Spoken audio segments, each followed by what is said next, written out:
Welcome to the Deep Dive. We unpack complex topics, aiming to give you the clearest, most useful insights. Today, we're doing a focused deep dive on the life, the mission, and the legacy of Charlie Kirk. Now, we should acknowledge his recent passing on September 10th, 2025. Our sources mention this prompted a lot of reflection. But our goal here isn't really to linger on that moment. We want to shift focus right away to the life he lived, the impact he made. We're drawing directly from the materials we've gathered. So, our mission for you today, it's really to pull out the most important bits of knowledge, the key insights about Kirk's journey, from that early sense of calling right through to the institutions and values he championed. Let's get into it. Yeah, absolutely. And what the sources really seem to highlight is this chance to understand how one person, starting really young, can shape not just their own path, but a whole movement. And a pretty complex legacy, too. It gives you a valuable way to look at the power of personal conviction, and how that conviction can turn into real public influence, no matter how old someone is. That's a really crucial point. And to understand that influence, the sources tell us we need to start at the beginning. Charlie James Kirk, born 1993, Arlington Heights, Illinois. Apparently, from quite early on, he showed what our sources call this strong sense of calling, like an inner feeling telling him he needed to stand up, to speak out. He wasn't just watching things happen. Even as a teenager, he was wrestling with what he called the big questions: culture, faith, freedom, things like that. And one detail that really jumps out, the sources make a point of this, is that at just 18, think about that, 18 years old, when most of us are still, frankly, figuring out who we are, he stepped out with what's described as bold faith. In 2012, he co-founded Turning Point USA. Just 18. 18. Starting a national organization at that age? I mean, that's remarkable for anyone. It really is. And looking at the bigger picture, that early move carries a lot of weight. The sources lay out his initial mission pretty clearly: to inspire and equip young Americans to embrace freedom, stand for conservative values, and have the courage to live out their faith in the public square. What's quite insightful here, I think, is how Kirk, at 18, didn't just start something. He seemed to consciously use the budding digital media scene alongside traditional grassroots stuff, that kind of blended approach. It was kind of ahead of the curve for youth movements back then, basically writing a new playbook for conservative outreach, both on campus and online. It really suggests his motivation wasn't just ambition, right? It seems like it was this deep conviction right from the start. And that conviction, as the sources show, is what took Turning Point USA from what they call a small vision and turned it into one of America's most influential youth organizations. It wasn't just stuck in one office or, with a few people. Instead, it really sparked something across college campuses, high schools, and conferences across the country. It mobilized young people with this incredible energy. So this wasn't just about building an organization. It was about igniting a whole youth movement. Yeah, movement. And beyond just being the organizer, Kirk was, as the sources paint him, a really powerful communicator of voice for a generation. He seemed to use every platform he could get his hands on, hosting the Charlie Kirk Show, which became a pretty major outlet for his views, going on countless speaking tours all over the country, plus writing books like The Maggie Doctrine, which sort of laid out his political philosophy, and The College Scam, which took a critical look at higher education issues. Through all these different channels, he reached millions of people. He had a direct impact on public conversation, influenced a lot of individuals. And a key thing to grasp about his reach, it seems, was his communication style. It's described as bold, unapologetic, and always clear. Right. The sources mention his gift. Yeah. That's the word they use, his gift, for taking complicated stuff and breaking it down into simple, powerful ideas that really clicked with people. He didn't just talk at them either. He really engaged them. Those famous prove me wrong tables. Oh, yeah. Where he'd sit down sometimes one-on-one with students. That's a prime example. It was this mix of direct, sometimes pretty confrontational debate, but also personal connection. He challenged people on everything: economics, culture.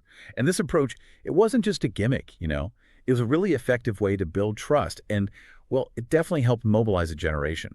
It gave young conservatives not just talking points, but a feeling of shared purpose, maybe even agency within the movement. What's really striking, though, is that underneath all the public stuff, the speaking, the organizing, the politics, the sources keep pointing back to one core driver: his Christian faith. It's described as the heart of Charlie Kirk's life. He apparently often said that his belief in Jesus Christ shaped everything he did. For him, politics wasn't just about, winning debates. It was fundamentally about living out eternal truths in the here and now. How does that core belief that politics was about living out eternal truth, maybe show up differently in what he did or said compared to someone who's just focused purely on political strategy? That's a great question. And the sources suggest that this belief really infused his way of speaking with a kind of moral urgency. It meant his arguments weren't just tactical. They were presented as deeply held moral convictions. And that clearly resonated strongly with a part of his audience. And he wasn't quiet about it. He made his faith very public. The source says he wasn't ashamed of his faith. He didn't hide it. He declared it. Declared it. Yeah. He often told his audiences that America's freedom was rooted in faith, and that without faith, freedom cannot stand. This wasn't just a side note. It was central to his public message. It framed politics within this larger spiritual context. And it's interesting how that public declaration of faith seemed to connect directly to his personal life, too. It gives you this whole picture of the man, at least as presented in the sources. They shared details about his family. He married Erica Francevay in 2021. They had 2 kids, a daughter in 2022, a son in 2024. He apparently often spoke about how family was the truest measure of success. Right. Which shows a commitment to his faith and purpose that went way beyond just the public stage, right? It suggests his values were lived out at home, not just talked about at rallies. Exactly. The sources really paint this picture of someone whose conviction was deeply woven into, every part of his life, public and private. So as we look at this life defined by that kind of conviction and purpose, the sources seem to pull out 4 main pillars of his legacy. The first, and you could argue maybe the most direct impact, is how he championed and empowered the next generation. Absolutely. It seems it wasn't just about telling young people what to believe, but really giving them the confidence and maybe the tools to speak their own minds. The source states, thousands of young people are speaking boldly today because Charlie gave them the courage and the tools to do so. It suggests he kind of showed them they weren't alone, that their voices actually mattered in the public conversation. And thinking about the long-term impact there, empowering those young voices. Well, what's interesting is that it seems Kirk wasn't just recruiting followers. He was actually cultivating a specific way of speaking among them. The sources hint that he equipped them not just with arguments, but with a confident, often quite confrontational style for public debate. And that style then amplified his movement's presence, perhaps in ways that more traditional activism sometimes struggled with. It created this sort of network of advocates. Okay, so the second pillar of his legacy, according to the sources, he built lasting institutions. He clearly had a vision that went beyond just his own involvement day to day. The sources emphasize that Turning Point USA and its affiliated projects will continue long after him. This really highlights his strategic thinking, maybe a commitment to the future, not just personal fame. Yeah, and what's really insightful there is that strategic foresight, building institutions that are designed to outlast one person. It shows a deep understanding that real, long-term change needs structures, platforms that can keep the momentum going, train new leaders, adapt. It can't just rely on the charisma of one person. That approach to building an organization, that's often a sign of significant, long-lasting impact. Right. Makes sense. Okay, third pillar. He modeled faith in action. Yeah. This ties back to what we were just saying about him being upfront about his beliefs. He demonstrated that Christianity was not meant to be hidden, but lived out loud. And for many people, apparently, this offered a kind of framework, maybe even permission for them to express their own faith more openly in their lives, in their communities. Which raises an interesting point about the broader cultural effect that kind of modeling can have, right? By living his faith so openly, he arguably encouraged others who might have felt, hesitant or isolated to embrace and express their own beliefs more publicly.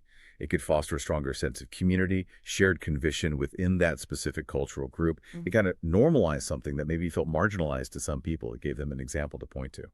And then finally, the fourth pillar, and this one feels maybe the most personal, his family legacy. Yeah. The sources describe this as more than an organization or a platform. They call it a home filled with faith, love, and purpose.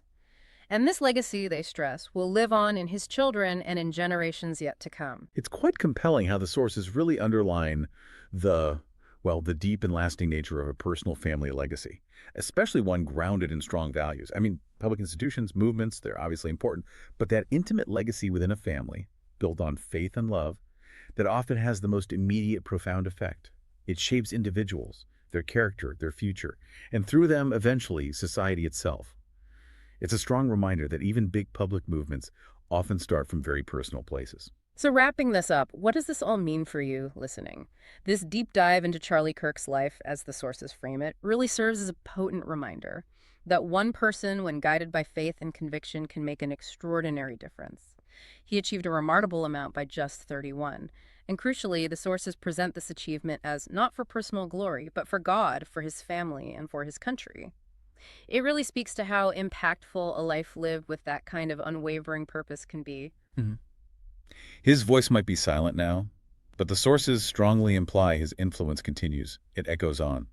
His words, his vision, his faith. They'll likely keep inspiring people for years to come. It shows the lasting power of conviction and the movements it can spark, even beyond one person's lifetime.